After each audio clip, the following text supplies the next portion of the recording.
Hello बच्चों, कैसे हो आप लोग। आई होप कि आप सब बढ़िया होंगे। तो आज मैं आपके लिए एक नया वीडियो लेकर आई हूँ जो हमारे हिंदी सब्जेक्ट का है और हिंदी पेपर का पैटर्न कैसे होता है यही आज हम इस वीडियो में देखेंगे। साथ ही बहुत सारे ट्रिक्स भी देखेंगे, तो वीडियो पूरी देखना, स्किप मत करना। तो हमारे हिंदी पेपर में 4 पार्ट्स होते हैं, यानी कि 4 विभाग होते हैं और हर एक विभाग के लिए हर एक अलग अलग मार्क्स होते हैं। तो सबसे पहले हम देखते हैं विभाग क्रमांक 1, यानी कि ये गद्य पर आता है जो 12 गुणों के लिए होता है।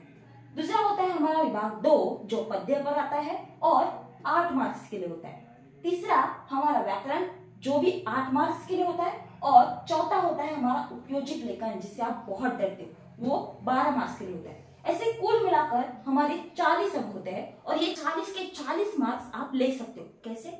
आपको सिर्फ ये करना है कि आपको मेरे साथ बने रहना है।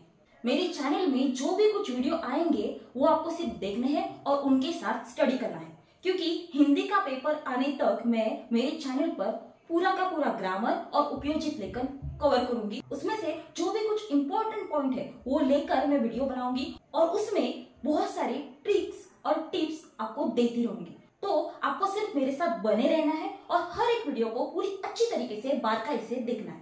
तो चलिए अब हम इस हिंदी पेपर के पैटर्न की तरफ बढ़ते हैं और देखते हैं कि हिंदी पेपर पैटर्न में आखिर आता क्या है। तो चलो बच्चों स्टार्ट करते हैं।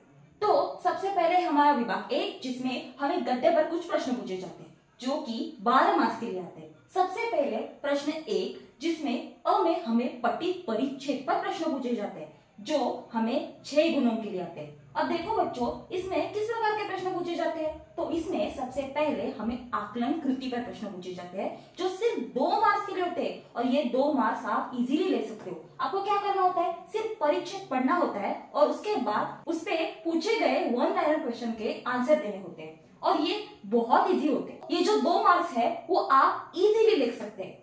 बाद में हमें प्रश्न पूछा जाता है शब्द संपदा पर। शब्द संपदा में हमें क्या पूछा जाता है, तो शब्द संपदा में हमें विलोम, अनुलोम, तत्सम, उपसर्गम यानी कि तद्धित, कृदंत इस टाइप के कुछ प्रश्न पूछे जाते हैं जो आपको सिर्फ 2 गुणों के लिए आते हैं। बाद में आता है हमारा अभिव्यक्ति का प्रश्न। अभिव्यक्ति पर आपको सिर्फ एक ही क्वेश्चन पूछा जाता है और उसमें आपके जो विचार है वो आपको लिखने होते हैं। तो ये भी बहुत इजी होता है, लेकिन आपको उसके लिए जो पाठ है वो पूरी अच्छी तरीके से पता होना जरूरी है। ओके, तो नीचे हमारा प्रश्न पठित परिच्छेद पर ही आता है। बच्चों, जैसे मैंने बताया कि पठित परिच्छेद पर किस प्रकार मार्क्स का डिवाइडेशन है, उसी प्रकार नीचे जो हमारा प्रश्न 1 में से जो आ है उसी प्रकार यहाँ पर आपको प्रोसेस फॉलो करनी है। ओके, तो इस प्रकार हमारे 12 मार्क्स होते हैं। अब हम देखते हैं कि विभाग 2 में क्या आता है। हमारा जो विभाग 2 होता है पूरी तरीके से पद्य विभाग होता है और पद्य विभाग में भी किस प्रकार जो मार्क्स का डिवाइडेशन है वो अब हम पूरी अच्छी तरीके से पढ़ेंगे। ओके, तो अब है हमारी विभाग 2 की बारी जिसमें हमें पद्य विभाग पर प्रश्न पूछे जाते हैं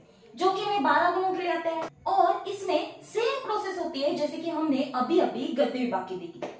सिर्फ प्रश्न क्रमांक 2 होता है जिसमें अ पर हमें पठित पद्यांश पर प्रश्न पूछे जाते हैं, जैसे कि गद्य विभाग में हमें गद्यांश पर प्रश्न पूछे जाते हैं। सेम उसी प्रकार यहाँ पर एक ही डिफरेंस होता है कि हमें पद्यांश पर प्रश्न पूछे जाते हैं जो हमें 6 गुणों के लिए होते हैं। सेम प्रोसेस यानी कि आकलन कृति पर 2 गुण, शब्द संपदा पर 2 गुण और अभिव्यक्ति पर 2 मार्क्स होते हैं। तो नीचे जो प्रश्न क्रमांक 2 में आ होता है सेम उसी प्रकार प्रोसेस। तो बच्चों यहाँ पर डिफरेंस एक ही है कि प्रश्न 1 में हमें गद्यांश पर परिच्छेद आता है और प्रश्न 2 में हमें पद्यांश पर परिच्छेद आता है। तो यहाँ पर भी आप अपने जो 12 मार्क्स है वो आउट ऑफ ले सकते हो। कैसे? तो आकलन कृति पर आपको 1 लाइनर क्वेश्चन आते हैं जिसके आंसर आपको वही पद्यांश में मिलेंगे। शब्द संपदा बहुत इजी होती है, सिर्फ आपको करना क्या है, तो आपको बस यही करना है कि हर एक कविता का मीनिंग आपको बड़ी अच्छी तरीके से पढ़ के जाना है और जो भी कुछ कठिन शब्द है उसको आपको एक नोटबुक पर लिखना है और उसे बार बार पढ़ना है ताकि शब्द संपदा में जो मार्क्स है, जो सिर्फ 2 मार्क्स है, वो आपको पूरे के पूरे मिल सके। अभिव्यक्ति में आपको करना क्या है, सिर्फ अपने विचार प्रकट करने जो आप बहुत इजीली कर सकते हो। ठीक है, तो इस प्रकार हमारा पद्य विभाग होता है। अब हम बढ़ते हैं हमारे तीसरे विभाग की ओर जो कि होता है ग्रामर का विभाग। और आपको बहुत टफ लगता है, लेकिन छोटे छोटे ग्रामर के क्वेश्चन आते हैं जो हम इजीली ट्रिक के साथ सॉल्व कर सकते हैं। तो चलिए अब बढ़ते हैं हमारे विभाग 3 की तरफ जो है ग्रामर का विभाग। अब बच्चों हमारा विभाग 3 जो ग्रामर पर आता है, जो 8 मार्क्स के लिए आता है, और ये जो हमारा प्रश्न होता है वो प्रश्न क्रमांक 3 होता है, जहां पर पहले तो हमें मानक वर्तनी पर क्वेश्चन पूछे जाते हैं, जिसमें आपको 2 शब्द दिए जाते हैं, जिसके 3 शब्द गलत होते हैं और उसमें से एक ही सही शब्द आपको चुनकर लिखना होता है, जो हमें 1 मार्क्स के लिए आता है। उसके बाद आता है अव्यय का वाक्य में प्रयोग कीजिए, यानी कि 2 अव्यय दिए जाते हैं, उसमें से किसी एक अव्यय पर आपको करेक्ट एक सेंटेंस बनाकर लिखना है। तो यहाँ पर भी एक जो मार्क है वो बड़ी आसानी से आप ले सकते हो। उसके बाद आता है हमारा काल पर प्रश्न, जिसमें आपको 2 सेंटेंस दिए जाते हैं, उसका आपको काल पहचानना होता है और साथ ही काल का परिवर्तन करना होता है, जहाँ पर आपको 2 सेंटेंस दिए जाते हैं और हर एक सेंटेंस के साइड में आपको कॉलम में एक काल का नाम दिया गया होता है, जिसका आपको दिए गए काल में परिवर्तन करना होता है। ठीक है, और ये जो प्रश्न होता है आपको 2 मार्क्स के लिए आता है। बच्चों याद रखना 2 सेंटेंस होते हैं और 2 मार्क्स होते हैं। अगर आपने सिर्फ काल पहचान कर वाक्य को छोड़ दिया, यानी कि काल परिवर्तन नहीं किया, सिर्फ काल पहचाना, तो सिर्फ आपको आधा मार्क मिलेगा, और अगर आप काल पहचानते और उसका परिवर्तन भी करते हैं तो आपको पूरा 1 मार्क मिलेगा। लेकिन आप जब दोनों सेंटेंस का काल पहचानोगे और परिवर्तन करोगे तो आपको पूरे के पूरे 2 मार्क्स मिलेंगे।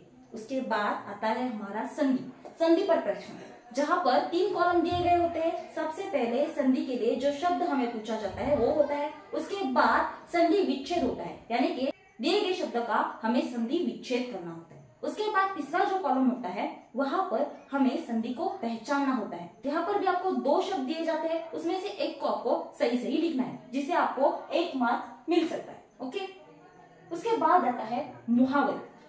यहाँ पर भी आपको 2 मुहावरे दी जाती है और आपको उसमें से एक मुहावरे को सही सही लिखना है। मुहावरे लिखते वक्त आपको क्या करना है, तो दिए गए मुहावरे का आपको सही सही अर्थ लिखना है और उसके साथ उसका वाक्य में प्रयोग करना है।